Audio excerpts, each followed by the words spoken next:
ప్రార్థన చేసుకుందాం. స్తోత్రం తండ్రి, మహోన్నతుడు, కృప కలిగిన దేవుడు తండ్రి, కృపాసత్య సంపూర్ణ మీకు వందనాలనైనా.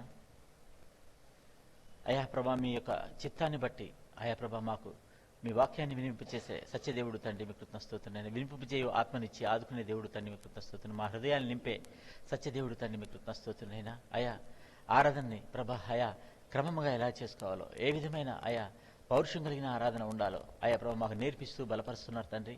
అందుని బట్టి మీకు వందనాలు. అయా ప్రభా మీరు మాట్లాడండి, మాకు వినిపింపచేసి అయా ప్రభా అభివృద్ధిపరచమని అయా వేడుకుంటూ ప్రార్థిస్తూ మీరే అయా ప్రభా అనుకూలమైన పాత్రగా చేసి ప్రభా ముందు నడపమని వేడుకుంటూ యేసయ్య దీవెన కృపగా నామమున ప్రార్థన మీ సన్నిధిలో హృదయపూర్వకంగా సమర్పించుకున్నా తండ్రి.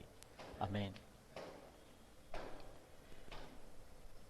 ఈ ప్యాసేజ్ మనం విన్నారు కదా. ఈయన నెబుకద్నెజరు అనే ఆయన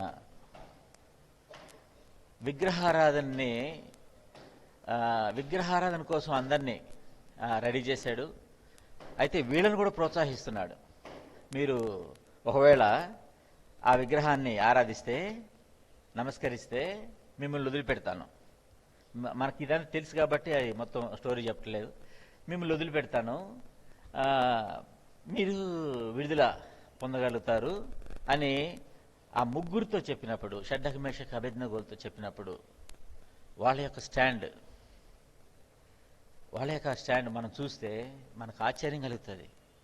ఎందుకంటే ఆ దేశంలో వాళ్ళు బానిసలు, ఎక్కడో చెరగొని తీసుకొచ్చారు, ఇజ్రాయెల్ దేశం నుండి బానిసలుగా ఉన్నారు. ఒక రాజుకి వ్యతిరేకంగా మాట్లాడడం అనేది ఆ రోజుల్లో చాలా భయంకరమైన విషయం. ఎందుకంటే ఒక మనిషిని చంపడం చాలా ఈజీ ఆ రోజుల్లో. రాజైతే చంపడం అది అంత పెద్ద గొప్ప విషయమేం కాదు. ఊరికి చంపేస్తారు, పడేస్తారు, అక్కడ ఎటంటే అయిపోద్ది. అయితే వీళ్ళ మనస్తత్వాన్ని మీరు ఆలోచించండి. ఒక రాజు ఎదురు నుంచొని వాళ్ళకి మాట్లాడుతున్నారు, నీకు ప్రత్యుత్తరం ఇవ్వవలనని. ఏంటండి, ఆన్సర్ చెప్పాలని కూడా లోపల భయం కూడా మాకు లేదు అంటున్నారు. నీకు ఆన్సర్ చెప్పాలనే ఉద్దేశం కూడా లేదు మాకు. అసలు మనం ఇంత హై విశ్వాసాన్ని మనం చూసామంటే ఎంతో సంతోషం అనిపిస్తుంది. రేపు రాబోయే రోజుల్లో మనకు కూడా ఒక చేతికి ముద్రేస్తారు, లేకపోతే నుదుటి మీద ముద్రేస్తారు. క్రయ విక్రయాలు మనం చేసుకోలేము. ఆ రోజులు రాబోతున్నాయి. ఆ రోజుల్లో విశ్వాసులు లేకపోతే క్రైస్తవులు ఎలాగుంటారు? ఈరోజు చాలా ప్రశాంతంగా వచ్చి కూర్చుంటారు. కొద్దిగా నామకాస్త క్రైస్తవులుగా మనం ఉంటాం అందరము. కొద్దిగా మనసుకు కూడా తీసుకుని కొన్ని విషయాలు వాక్యం చెప్పినా కూడా వింటాము, అర్థం చేసుకుంటాము. కాస్త అటు గేట్ దాటిన తర్వాత వదిలేస్తాము, తర్వాత నెంబర్ కూడా వేసుకోము. అంటే ఎవరినో అంటలేదు, నేను నా సంగతి నేను చెప్తున్నాను. ఎందుకంటే నేను చాలా వాక్యాలు చాలా సంవత్సరాలుగా విన్నాను కాబట్టి ఆ అనుభవం నాకు అలాగా మాట్లాడిచ్చింది. అయితే ఏ రోజు కూడా వాళ్ళు అది చూడండి, వాళ్ళ యొక్క ధైర్యము, వాళ్ళ యొక్క జ్ఞానము, దేవుని మీద ఆధారపడము కనుక చూస్తే నాకైతే చాలా ఆశ్చర్యం అనిపించింది. అరే, ఒక రాజును పట్టుకొని నువ్వు అడిగిన ప్రశ్నకి సమాధానం చెప్పాలనే లోపల భయం నాకు లేదు అని వాళ్ళు అన్నప్పుడు ఆయన ముఖం వికారం అయిపోయిందంట. ఆయన ముఖం వికారం అయిపోయింది. వాళ్ళు అసలు ఏం చెప్తున్నారంటే, ఓ నెబుకద్నెజరు, నువ్వు తెలుసుకో, ఆకాశమును భూమిని కలిగి చేసిన దేవుడున్నాడు, ఆయనకి తప్ప మేము ఎవరికి పూజించము, ఎవరిని సేవించము అని ఒక మంచి స్టాండ్తో వాళ్ళు నిలబడి ఉన్నారు ఆ రోజు. ఈరోజు మనం చూస్తున్నాం ప్రపంచవ్యాప్తంగా జరుగుతున్న క్రైస్తవుల మీద దాడులు, చర్చిల మీద దాడులు జరుగుతున్న విషయాలు మనం చూస్తున్నాం. కొంతమంది గరువాపసి అని నిజంగానే కొంతమంది వెళ్ళిపోయారు, కొందరు చాలా తక్కువ వెళ్ళారు. ఇదంతా కూడా జరుగుతున్న క్రమంలో రేపు మన చర్చి దగ్గరికి రాదని గ్యారంటీ లేదు, మన ఇంటికి రాదు అని గ్యారంటీ కూడా లేదు. పౌరుషం కలిగి దేవుణ్ణి ఆరాధించగలిగితే, పౌరుషం కలిగి, తెగింపు కలిగి భక్తి చేయాల్సిన రోజులు వచ్చేసినాయి. నువ్వు క్రైస్తవుడు, అవును నేను క్రైస్తవుడినే, ఆ విషయాన్ని బట్టి నేను గౌరవిస్తాను అని చెప్పే రోజు, లేదా చెప్పే రోజు నీకు ఎదురొచ్చినప్పుడు నువ్వు గనక నేను క్రైస్తవుడిని అని చెప్పగలిగే ధైర్యం నీకుంటే, ఇదిగో ఈ నెబుకద్నెజర్ని మనం నెబుకద్నెజర్ దగ్గర ఎదురు నుంచున్న ఈ ముగ్గురు పిల్లలు దాదాపు 25 సంవత్సరాల లోపలోళ్ళు ఆ ముగ్గురు అయి ఉంటారు ఆ రోజుకి. నిజంగా ఒక మాట చెప్పాలంటే నాకు అనిపిస్తుంది, వాళ్ళని తీసుకెళ్లి ఆ అగ్నిగుండంలో వేస్తే ఆ రోజు వాళ్ళు పరలోకం వెళ్ళిపోతారు. వాళ్ళ దగ్గర ఏమీ తప్పు లేదు, వాళ్ళు దేవుని భక్తులు, పరిపూర్ణమైన దేవుని భక్తులు. ఆ రోజు నిజంగా చనిపోయి ఉంటే వాళ్ళు పరలోకం వెళ్ళిపోయి ఉండేవాళ్ళు. కానీ ప్రపంచానికి ఒక భయంకరమైన ఆ గట్టి పౌరుషం కలిగిన విశ్వాసాన్ని వాళ్ళు మనకు చూపించడం కోసం, ఈ గ్రంథంలో మనకు బుద్ధి చెప్పడం కోసం, మనం మేల్కొనడం కోసం, అదిగో క్రైస్తవత్వం దేవుని పట్ల ఎలాగా నిబద్ధత కలిగి జాగ్రత్తగా ఉండాలనే ఒక మంచి విషయాన్ని మనకు నేర్పిస్తారు వీళ్ళు. ఇక్కడ మనం నేర్చుకోగలుగుతాం. ఇదిగో వాళ్ళన్న మాట మీరు వినండి. ఇక అయ్యా నువ్వు వేడిగల 7 అంతలుగా వేడి చేసావు ఈ అగ్నిగుండం, మా దేవుడు ఎటువంటి సమర్థుడో తెలుసా? ఇగో ఈ వేడి కలిగిన అగ్నిగుండంలో నుంచి మమ్మల్ని కాపాడటకు సమర్థుడు. వీళ్ళకి చూడండి, నేను చూస్తున్నాను, బైబిల్ మొత్తం తరిచి చూస్తాం మనం. ఏ రోజైనా ఇలాంటి సిచ్యువేషను ఇంతకుముందు జరిగిందా? ఎప్పుడైనా అగ్నిగుండంలో నుంచి మనుషుల్ని కాపాడింది మీరు చూసారా బైబిల్లో? వీళ్ళు ఎలాగా ఇంత గట్టిగా విశ్వాసాన్ని చేకూర్చుకోగలిగారు? ఎలాగా దేవుని మీద అలాంటి మాట మాట్లాడగలిగారు? ఇదిగో మా దేవుడు ఈ అగ్నిగుండంలో నుంచి కాపాడగల శక్తిమంతుడు, సమర్థుడు. ఇప్పుడన్నమాట అండర్లైన్ చేసుకోవాలి. రాజా ఒకవేళ ఆయన రక్షింపకపోయినను అనే మాట చాలా అద్భుతమైన మాట. ఒకవేళ ఆయన రక్షింపకపోయినను ఈ అగ్నిగుండంలో కానీ వెళ్తాం, కానీ నువ్వు పెట్టిన ప్రతిమకు మొక్కం మేము, మా వల్ల కాదు అది మా దేవుడు అలా నేర్పిలేదు. నిర్గమకాండము 20 అధ్యాయం 4వ వచనంలో ఈ మాట రాయబడి ఉంది. నిర్గమకాండము 20 అధ్యాయము 4వ వచనంలో, పైన ఆకాశం అందే గాని భూమి అందే గాని భూమి కింద ఉండి నీళ్ళ అందే గాని దేని రూపమునైనను విగ్రహమునైనను నీవు చేసుకొనకూడదు, వాటికి సాగిలపడకూడదు, వాటిని పూజింపకూడదు. ఎంత చక్కటి ఆజ్ఞ! ఈ ఆజ్ఞని వీళ్ళు హృదయపూర్వకంగా అనుభవిస్తున్నారు, హృదయపూర్వకంగా చేస్తున్నారు. కొంతమంది కత్తి అడ్డం పెట్టినప్పుడు, గొంతు మీద పెట్టినప్పుడు నేను క్రైస్తవుని కాదని చెప్పిన వాళ్ళు కొంతమంది ఉన్నారు. కొంతమందిని నేను ఒక చోట విన్నాను, ఒక అతను సాక్ష్యం చెప్తున్నాడు. ఒక దగ్గర మొక్కాల్సి వచ్చింది. అతను యేసుక్రీస్తు నమ్ముకున్నాడు, బాప్తిసం తీసుకున్నాడు, అన్ని జరిగాయి. కానీ ఆ రోజు మొక్కవలసి వస్తే ఆయన ఏమంటున్నాడంటే, నేను మోకరించాను కానీ దేవుడికి ప్రార్థన చేశాను అన్నాడు. అది తప్పది, అది చాలా తప్పు. మోకరిస్తే దేవుని దగ్గరే మోకరించాలి. ఆ మాట చెప్పాలి అక్కడ. నేను మోకరిస్తే దేవుని దగ్గరే మోకరిస్తాను, పైన ఆకాశం అందే గాని కింద భూమి అందే గాని భూమి కింద ఎక్కడున్నా కూడా విగ్రహం అనే దానికి నేను మొక్కను. అది మన స్టాండ్, అది క్రైస్తవుల స్టాండ్. ఆయనకి చెప్తున్నారు, ఒక పాఠం కూడా నేర్పిస్తున్నారు ఆ నెబుకద్నెజర్కి ఆ రోజు. ఈ మాటలు ఏంటంటే, ఒక విగ్రహారాధనకు ప్రోత్సహిస్తున్నాడు. ఆ ప్రోత్సహిస్తున్న ఆ విగ్రహారాధన మనం తెలుసుకుంటే నిజమైన ఆరాధన ఎలా చేయాలో మనం గ్రహించుకోగలుగుతాం హృదయంలో. ఓ నెబుకద్నెజరు, మేము చావుకైనా సిద్ధపడతామేమో కానీ ఈ పని మేము చెయ్యం. తర్వాత యోనా మీద చీటీ వస్తుంది. ఆ రోజు వచ్చినప్పుడు, ఆ యోనా మీద చీటీ వచ్చినప్పుడు వాళ్ళు చూపిస్తారు వచ్చి, అయ్యా నీ మీద వచ్చింది చీటీ, ఇదంతా ఈ విధంగా జరగడానికి కారణం నువ్వు, ఈ తుఫాన్ రావడానికి కారణం నువ్వు అని వాళ్ళు ఆ చీటీ జీవించినప్పుడు యోనా ఎగిరి దూకడు. అలా చెప్తాడు, మీరు నన్ను ఎత్తి సముద్రం వేయండి అని. ఈయన దూకడు, ఈయన ఆత్మహత్య చేసుకోడు. ఇది జాగ్రత్తగా గమనించాలి క్రైస్తవులు. చనిపోవటానికి సిద్ధం అవ్వాలే కానీ చనిపోవడానికి కత్తి ఎదురుంటే ఎదురెళ్ళటం కాదు, దాన్ని తప్పించుకోవటం కూడా నేర్చుకోవాలి, దాన్ని వైదొలగటం కూడా నేర్చుకోవాలి. యేసుక్రీస్తు ప్రభువు వారు తన దారిలో, అంటే తన తత్వాన్ని రిలీజ్ చేసి ఒక రోజు కొండ మీద నుంచి ఆయన తోసేపోతున్నారు. అప్పుడు ఆయన వాళ్ళందరినీ తప్పించుకొని వెళ్ళిపోయాడు. జ్ఞానం కలిగి ప్రవర్తించాలి. మరణానికి అప్పగించుకోవటం నీ ఇష్టం కాదు, నీ చిత్తం కాదు. అలాగనే తప్పించుకోవటం కూడా కాదు. ఈ రెండింటి మధ్య మీరు తేడా తెలుసుకుంటే నిజమైన క్రైస్తత్వం మనకు అర్థమవుతుంది. యేసుక్రీస్తు ప్రభువు వారు ఆ రోజు పిలాతు ముందు నుంచున్నాడు. యేసుక్రీస్తు రక్తం కారుతూ ఉంది, మొత్తం బాడీ అంతా కారుతూ ఉంది. ఆ పిలాతు అంటున్నాడు, దేవుని చిత్తం అయితే మనం పిలాతు యేసుక్రీస్తు ఎదురు నిలబడడం చూస్తాం. కానీ ఆ రోజు పిలాతు ఎదురు నుంచున్నప్పుడు పిలాతు చెబుతున్న మాట యేసుక్రీస్తుకి ఎలాగ తోచింది. అంటున్నాడు పిలాతు, అయ్యా నిన్ను రక్షించుటకు నాకు అవకాశం ఉంది, నిన్ను శిక్షించుటకు నాకు అవకాశం ఉంది అన్నప్పుడు యేసుక్రీస్తు లోపల ఆయన ఏమన్నాడంటే, అంతర్యం మీకు మాట్లాడతాను ఈరోజు. ఓ పిలాతు, జాగ్రత్తగా నన్ను సిలువే, జాగ్రత్తగా నన్ను మరణానికి అప్పచెప్పు.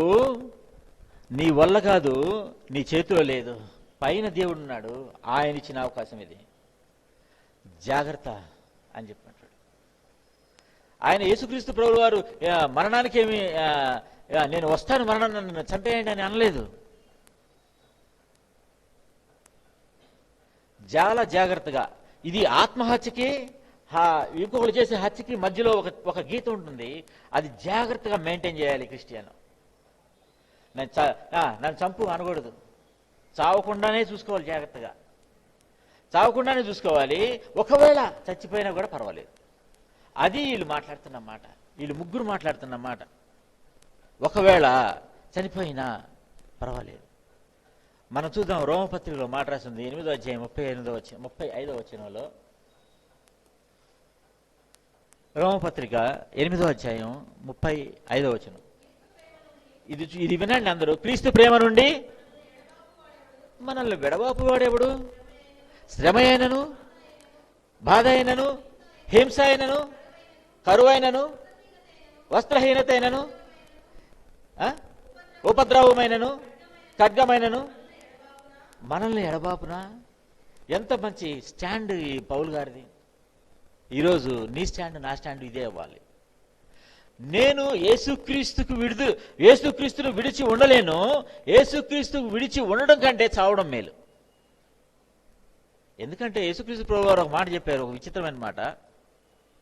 అరే, పిల్లల్ని తీసుకురండి నా దగ్గరికి, ఒకవేళ పిల్లల్ని తీసుకురాకపోతే వాడికి పెద్ద రాయి కట్టి లోతైన నీళ్ళలో వేయడం వాడికి మేలని రాసింది బైబిల్లో. అంటే యేసుక్రీస్తుకి అంటకట్టకపోతే, యేసుక్రీస్తు నుంచి ఎడబాపే ఏదైనా మన దగ్గర ఉంటే, ఉపద్రవం అని, కరువు అని, ఖడ్గం అని, నీకు బట్టలు లేకపోని అది రాసింది బైబిల్లో. నీకు బట్టలు లేకపోయినా ఉండని, ఎవరైనా కొట్టని, చంపని, కరువులు రాని, ఏమైనా రాని, కానీ యేసుక్రీస్తు నుంచి నన్ను ఎవడు విడబాపగలడు. ఇది మన క్రైస్తవులు స్టాండ్ అయి ఉండాలి. ఇప్పుడు ఇజ్రాయెల్ దేశంలో జరుగుతున్న విషయాలు మీరు వింటున్నారు కదా. ఇదేదో రాజకీయమైన విషయాలు కావయ్యి, అది బిబ్లికల్ ఇష్యూ. ఈ బైబిల్లో ఉన్న విషయమే. ఇజ్రాయెల్ కంట్రీలో ఏది జరిగినా బైబిల్లో ఉన్న విషయమే అని గుర్తుపెట్టుకోండి. ఇజ్రాయెల్ కోసం ప్రార్థన చేయండి. వాళ్ళు 100% హృదయపూర్వకంగా యుద్ధం చేస్తారు. అంత దేశభక్తులు ఈ ప్రపంచం మీద ఎవరు లేరు. నువ్వు కూడా ప్రార్థన చేస్తే నువ్వు కూడా ఆ దేశభక్తురాలివి, ఆ దేశభక్తుడివి, దేవుని ఆజ్ఞను నిర్వర్తించిన ఒక వ్యక్తివి. ఎందుకంటే యెరూషలేము కోసం మనం ప్రార్థన చేయ బద్దులమై ఉన్నాం. చాలా మంది చెప్తున్నారు, ఒకప్పుడు 3000 సంవత్సరాల చరిత్ర కలిగిన ఈజిప్టు కాలగర్భంలో కలిసిపోయింది. కేవలం వాళ్ళ ఆనవాళ్ళు మాత్రమే ఉన్నాయి, పిరమిడ్స్ అవి, వాళ్ళ చరిత్ర మాత్రమే ఉంది. వాళ్ళు లేరు, రోమన్స్ లేరు, బెబిలోనియన్స్ లేరు, తర్వాత అష్షూరియలు లేరు. చాలా జాతులు అంతమైపోయినాయి. దేవుడు చెప్పిన వాక్యంలో ఉన్నాయి ఇవన్నీ. మీరు కనుక కరెక్ట్గా పరిశీలన చేసుకొని చదివితే ఎన్నెన్ని జాతులు ఉన్నాయో బైబిల్కే విలువ లేదు ఆ దేశం లేకపోతే, తుడిచిపెట్టుకొని పోతే. అలాంటిది మనకి అది బైబిల్ ఇష్యూ, దాన్ని తెలుసుకోండి. ఈరోజు రేపు అంటే రాబోయే రోజుల్లో మనకి కరువు రాబోతుంది, రాబోయే రోజుల్లో మనకి యుద్ధాలు రాబోతున్నాయి, రాబోయే రోజుల్లో ఇంకా భూకంపాలు రాబోతున్నాయి, ఇంకా తెగుళ్ళు రాబోతున్నాయి. ఎందుకంటే నేను చెప్పలేదు, యేసుక్రీస్తు ప్రభువు వారు చెప్పారు ఈ మాట. 24వ అధ్యాయం మత్తయి సువార్తలో చెప్పారు. మీకు ఇవన్నీ వస్తాయి. మీరు తెలుసుకోండి ఈ విషయాన్ని. ఇది కూడా నేను చర్చించాలనుకుంటున్నాను. చాలా సంతోషిస్తున్నాను ఈ విషయాన్ని చర్చించడానికి, ఎందుకంటే తెలుసుకుంటారని. దేవుడు ఏం చెప్తాడండి? భవిష్యత్తుని చెప్తాడు. భవిష్యత్తులో రాబోయే విషయాన్ని ఆపడానికి చూస్తాడు, అవునా? కానీ మత్తయి సువార్త 24వ అధ్యాయం మీరు చదవండి. మత్తయి 24:20 సువార్త భవిష్యత్తు జ్ఞానం చెప్తాడు. ఈయన యేసుక్రీస్తు ప్రభువు వారు మొత్తం భవిష్యత్ జ్ఞానాన్ని వివరిస్తాడు. ఎట్లా జరిగితే ఈయన ఆపే మార్గం చెప్పడు. వీళ్ళు ఏమనుకుంటారంటే రాబోయే రోజుల్లో మీకు గుర్తు చేస్తున్నాను, రాబోయే రోజుల్లో దీంట్లో తప్పులు పడతారు. ఈ బైబిల్ మన దగ్గర లేకుండా చేస్తారు. తప్పు పడడానికి 24 మత్తయి సువార్త ఒక కారణం అవుతుంది. ఎట్లా అవుతుంది తెలుసా? ఇదేంటి ఈ భవిష్యత్తు చెప్పాడు, భవిష్యత్ జ్ఞానినా దేవుడు కాదు అంటారు. తర్వాత ఇక కొన్ని అపార్థాలు ఎట్లా ఉన్నాయంటే సూక్ష్మంగా ఉన్నాయి అపార్థాలు చేసుకోవడానికి. ఎందుకంటే ఆయన కూడా అంటాడు, పౌలు గారు, విమర్శింపబడడం అంత నన్ను విమర్శించడం చాలా తేలికైన విషయం అంటాడు ఆయన. ఇప్పుడు నేను నిలబడ్డాను, నన్ను విమర్శించడం చాలా తేలికైన విషయం, నిన్ను విమర్శించడం చాలా తేలికైన విషయం, చాలా చాలా తేలిక నోటితో మాట్లాడడం. ఇది కూడా విమర్శించడం చాలా తేలిక. అధికారం దొరుకుతుంది. తుఫాన్కి అధికారం ఉంది భూమి మీద. రేపు జరగబోయే భూకంపాలు ఇవన్నీ రాజ్యాల మీద రాజ్యాలు, మనుషుల మీద మనుషులు లేచినప్పుడు మనల్ని ఏమన్నాడంటే దేవుడు, ప్రభు మీరు తల ఎత్తుకునడి అన్నాడు. ఈ విషయంలోనే జరిగినప్పుడు మీరు తల ఎత్తుకునండి అని రాసింది. తల ఎత్తుకునండి అనేప్పుడు నేను అనుకునేవాడిని కాలు రేగటేయడమేమో, మా దేవుడు ఇలా చెప్పాడు అలా జరుగుతుందని అనడమేమో అనుకున్నాను. కాదు, తల ఎత్తుకోవడం అంటే నువ్వు మోకరించి విజ్ఞాపన చేయాలి. నీ తల ఆకాశం వైపు ఎత్తి దేవుణ్ణి వేడుకోవాలి. దేవా నన్ను బ్రతికించినందుకు వందనాలు అయ్యా. ఇంకా ఈ విజ్ఞాపన అంటే జరుగుతాయి, ఈ విషయాలన్నీ జరుగుతాయి, భూకంపం జరుగుతుంది, అన్ని జరుగుతాయి భూమి మీద. కానీ నువ్వు చేయాల్సిన పని ఏంటంటే విజ్ఞాపన. చాలా ఇష్టమైన విషయం దేవునికి విజ్ఞాపన. ఆయన ఎదురు చూస్తాడు. మనిషి నీ గురించి నువ్వు విజ్ఞాపన, నీ కుటుంబం గురించి విజ్ఞాపన, నీ సంఘం గురించి విజ్ఞాపన, నీ చుట్టుపక్కల వారి గురించి విజ్ఞాపన, నీ దేశం గురించి, నీ రాష్ట్రం గురించి అన్ని విజ్ఞాపన చేస్తుంటే దేవుడు నీకు చాలా సంతోషిస్తాడు. విజ్ఞాపన చేయడం చాలా చాలా ఇంపార్టెంట్. విజ్ఞాపన గురించి మనం తెలుసుకోవాలి. యేసుక్రీస్తు ప్రభువు వారు చెప్పారు భూకంపం వస్తుందని. భూకంపం వస్తుంది, ఖచ్చితంగా వస్తుంది. వచ్చిన తర్వాత నువ్వు విజ్ఞాపన చేయాలి. ఏమని చేయాలి తెలుసా? నీ చిత్తం ఇలాగ జరిగింది తండ్రి, మీకు వందనాలు అయ్యా. భూకంపం వచ్చింది, ఎక్కువ మందిని అయ్యా రక్షించండి. నీకు తెలిసినప్పుడు ఏం చేయాలంటే ఎక్కువ మందిని రక్షించండి, ప్రేమ కలిగిన వాడు కదా అని ఆయన బతులాడుకోవాలి. ఇది మనం చేయాల్సిన పని. ఈ జరగవు అని అనకూడదు, జరుగుతాయి. జరిగే దాంట్లోనే నువ్వు యుక్తిగా జ్ఞానం కలిగి, దేవుని జ్ఞానం కలిగి ఆయనకి విజ్ఞాపన చేయాలి. యెరూషలేము గురించి విజ్ఞాపన చేయాలి, నీ గురించి నువ్వు విజ్ఞాపన చేసుకోవాలి, నీ కుటుంబం గురించి అన్ని నీ విషయాలని. దీంట్లో చాలా విషయాలను విజ్ఞాపన చేయడానికి. ఒక్కసారి ఇక్కడి నుంచి కూడా చదవండి. విజ్ఞాపన చేయడానికి ఎన్నెన్ని విషయాలు ఉన్నాయో అవన్నీ ఎత్తిపట్టి విజ్ఞాపన చేయండి. దేవుడు మిమ్మల్ని ఆశీర్వదిస్తాడు, వర్ధిల్లుతారు మీరు. ఎట్లా? యెరూషలేము గురించి ప్రార్థన చేస్తే వర్ధిల్లుతారు. మనం ఖచ్చితంగా వర్ధిల్లుతాం. ఎందుకంటే యెరూషలేము గురించి ప్రార్థన చేస్తున్నాం వాళ్ళం. మనం ఈ ముగ్గురు వీళ్ళ ధైర్యాన్ని చూసి మనం అప్రిషియేట్ చేయాలి. ఈరోజు అయినా చప్పట్లు కొట్టాలి, సంతోషించాలి. ఇలాంటి ధైర్యం నీకు, ఇలాంటి ధైర్యం నాకు ఉండాలి. ఎటువంటి పరిస్థితి అయినా కూడా నేను యేసుక్రీస్తుని విడిచిపెట్టను అనే ధైర్యం. ఇప్పుడున్న క్రైస్తవులు మీరు చూస్తున్నారు కదా, చాలామంది నామకార్థ క్రైస్తవులు ఉన్నారు. ఈ నామకార్థ క్రైస్తవులందరూ నేను చెప్తున్నాను, మీరు అర్థం చేసుకోండి, చనిపోతారు. నామకార్థ క్రైస్తవులందరూ చనిపోతారు. ఎలా? ఒకవేళ ఇటు ఈ పడవలో కాకుండా వెచ్చగా ఉండరు, చల్లగా ఉండరు. వీళ్ళని ఏం చేస్తాడు దేవుడు? ఉమ్మి వేస్తాడు. నువ్వు వెచ్చగానైనా ఉండు, చల్లగానైనా ఉండు, లేకపోతే నేను వచ్చి భూమి వేయదునని రాసింది. వాళ్ళని తీసేస్తానని రాసింది బైబిల్లో. నీ కొంతమందికి దీపస్తంభాన్ని తీసేస్తానని రాసింది, అంటే సంఘాన్ని తీసేస్తానని రాసింది. తెలివి జ్ఞానం మనం కలిగి, అవగాహన కలిగి, దేవుని యొక్క అవగాహన కలగాలి మనకి. దేవుణ్ణి ఎలాగా ప్రార్థన చేయాలి, ప్రార్థన చేస్తారు కొంతమంది, దేవునికి పని చెప్పే ప్రార్థన చేస్తారు. చాలా బాధ అనిపిస్తుంది. సుదీర్ఘమైన ప్రార్థన చేస్తారు, దేవునికి పని చెప్తారు, వాక్యాల్ని ఆయన తెలియనట్టు ఆయనకే వల్లిస్తారు.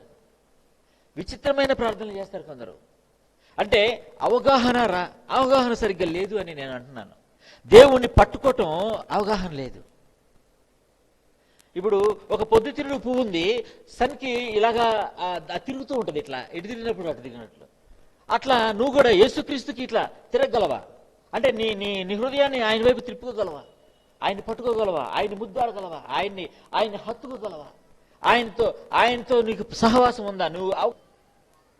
దేవుడు నిలబడి ఉన్నాడు నీకోసం, నిన్ను ప్రేమించడానికి నీకోసం నిలబడి ఉన్నాడు. అయితే నువ్వు ఆయన నిలబడిన సంగతి నీకు తెలుసా? ఆయన నిలబడిన సంగతి, ఆయన నిన్ను బలపరుస్తున్న సంగతి, నీకు విశ్వాసాన్ని రెట్టింపు చేస్తున్న సంగతి, బలాజ్యుడా అనే సంగతి నీకు తెలుసా? ఆయన అలాగే పిలుస్తాడు, నా కుమారుడా, నా కుమార్తె అని పిలుస్తాడు. అది నువ్వు అనుభవించావా? ఈ రెండో అనుభవం అంటే యేసుక్రీస్తు ప్రభువు వారు ఈ వాక్యమంతో మనతో రెడీగా ఉన్నాడు, మనం ఆయన వైపు తిరిగి నేను రెడీగా ఉన్నానని చెప్పగలమా? అంటే ఆయనతో సహవాసం నీకుందా? అవగాహన ఉంటే ఇదిగో ఈ విధంగా ప్రవర్తిస్తాం. ధర్మశాస్త్రం అవగాహన వీళ్ళకి చాలా ఎక్కువగా ఉంది. ఈ పిల్లలే వీళ్ళు 25 సంవత్సరాలే వీళ్ళు ధర్మశాస్త్రాన్ని హృదయంలో గట్టిగా భద్రపరుచుకున్నారు. నేను అందుకంటాను ఇది పాత నిబంధన అని అనకూడదు అనుకుంటాను. నేను గొప్ప నిబంధన అనాలి అనుకుంటాను. ఎవరైనా ఈ పాత నిబంధన తీసేసి గొప్ప నిబంధన అని పెడితే బాగుండు అనుకుంటాను. ఇది పాతది కాదు, ఇది తీసివేసేది కాదు, ఇది చెడిపోయేది కాదు, ఎప్పటికీ నిలిచి ఉండేది. మనిషి మనస్తత్వాన్ని ఒకచోట రాసినప్పుడు ఈ సృష్టి క్రమాన్ని నువ్వు ధర్మశాస్త్రంలో కొట్టివేయబడిందని చెప్పడానికి వీల్లేదు. చాలా లోతైన విషయం చెప్పాను. ఇప్పుడు అర్థం చేసుకోవాలి. దేవుని అవగాహన మనకు ఉండాలి. మన స్టాండ్ ఏంటో మనకు తెలియాలి. దేవుని స్టాండ్ మనం చూద్దాం ఒకసారి. యెషయా గ్రంథం 43వ అధ్యాయం 12, 13, 14 వచనం మనం చూస్తే, యెషయా గ్రంథం 43వ అధ్యాయం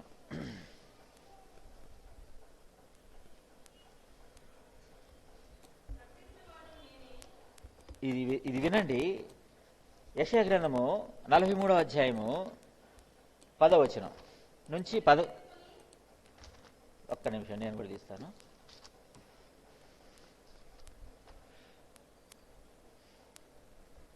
చదవండి.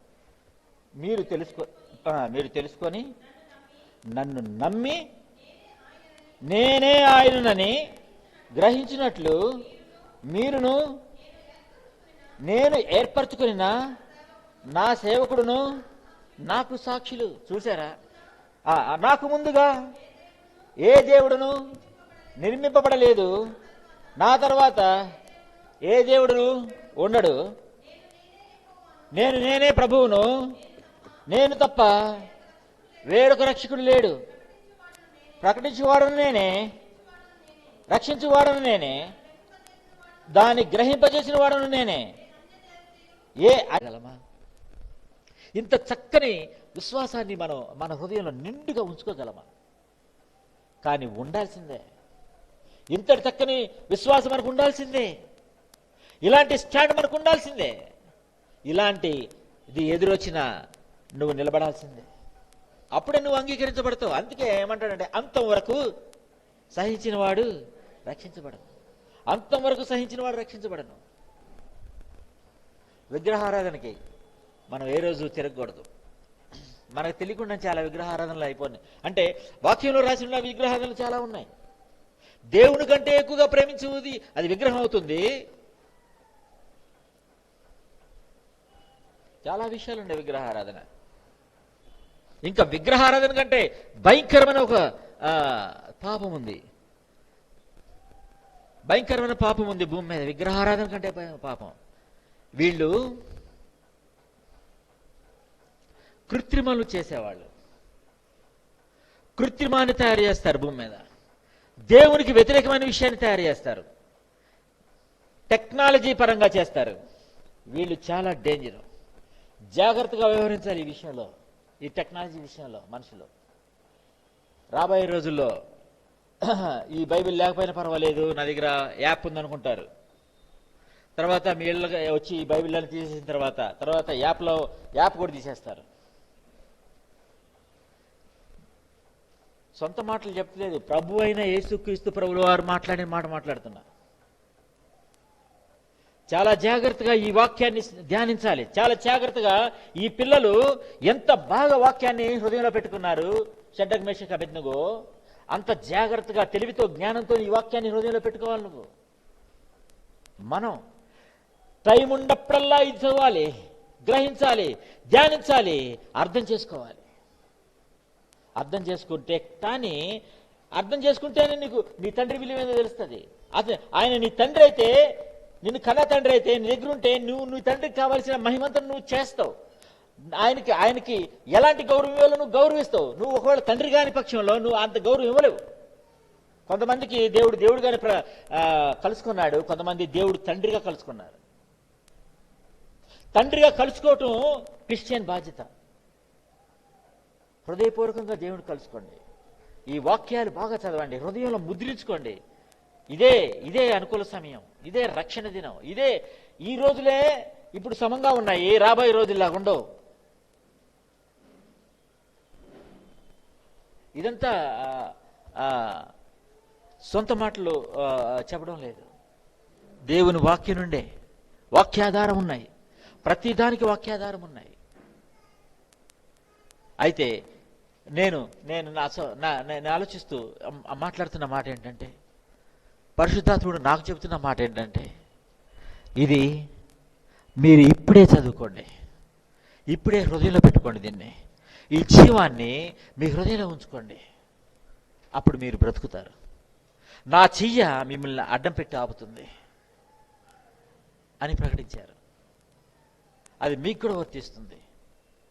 ఈ వాక్యాలు చదవండి, జ్ఞానం కలిగి చదవండి, బుద్ధి కలిగి చదవండి, జ్ఞానపూర్వకంగా హృదయమంతా పెట్టి చదవండి. ఒక్క వచనం చదవండి, మిమ్మల్ని ఎప్పుడు వదిలిపెట్టదు ఆ వాక్యం. మీరు మర్చిపోయినా మళ్ళీ గుర్తొస్తుంది. మీరు ఒక్కసారి పూర్ణ హృదయం పెట్టి మీరు ఈ వాక్యాన్ని చదివితే, ఈ బైబిల్ చదివితే మిమ్మల్ని మీరు మర్చిపోరు, మిమ్మల్ని కూడా ఈ వాక్యం మర్చిపోదు. ఎందుకంటే వాక్యం మనం చదువుతాం, కానీ ఈ వాక్యం మనల్ని చదివేస్తుంది, మనల్ని అవగాహన చేసుకుంటుంది.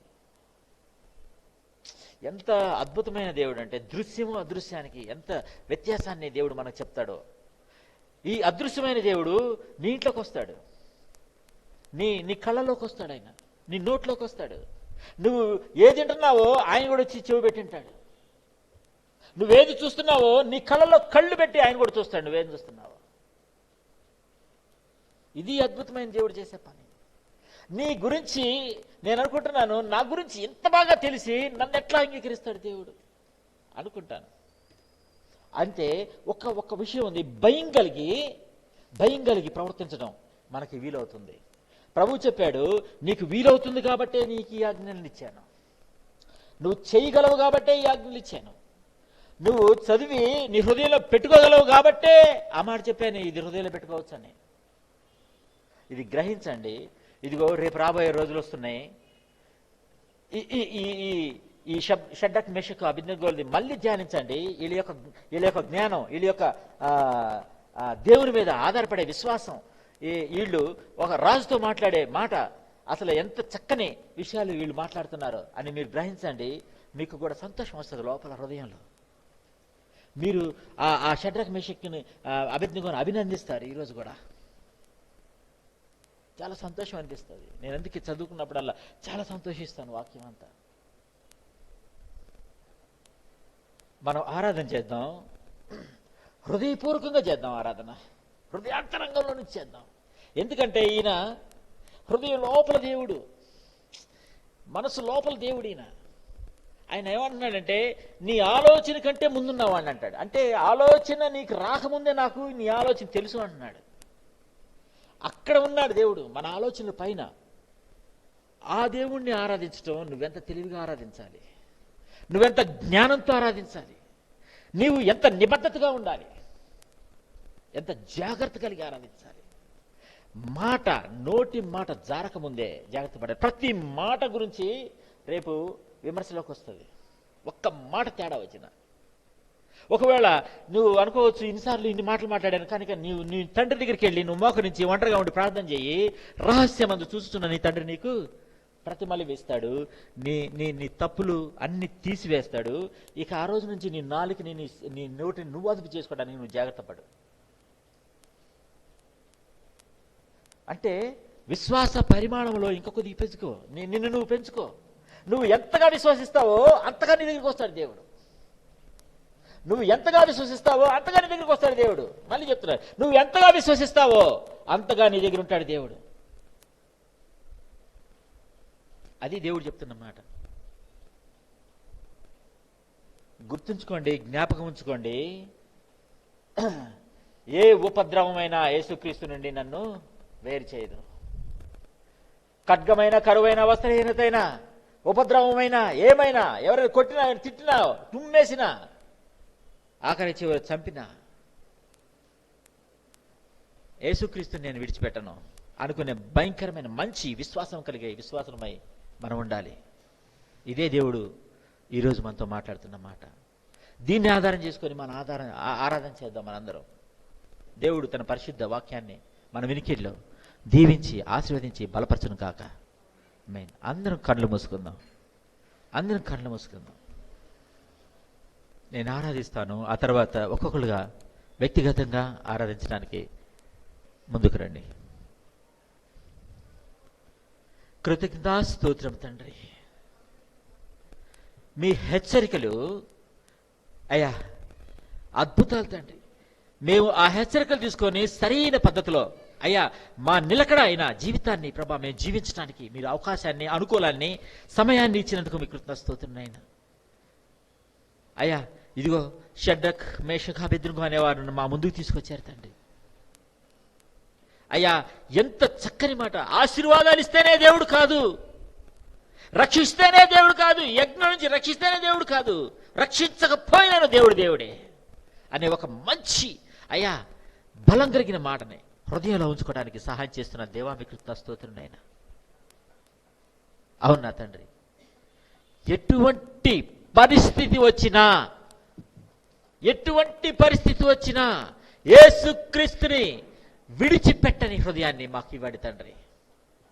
ఎందుకంటే మీరు అయ్యా ఇంద్రియ నిగ్రహం కలిగిన ఆత్మను మాకు అనుగ్రహించారు.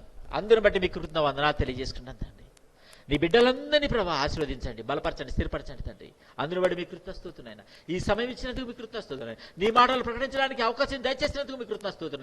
ఘనత, మహిమ, ప్రభావం మీకు తెలియపరచుకుంటున్నాను తండ్రి. మిమ్మల్ని స్తుతిస్తూ, మిమ్మల్ని కీర్తిస్తూ, మిమ్మల్ని ఘనపరుస్తూ యేసయ్య యొక్క దివ్యమైన కృపగల నామములో ఈ స్తుతి విజ్ఞాపన మీ సన్నిధిలో హృదయపూర్వకంగా సమర్పించుకుంటున్నాను తండ్రి.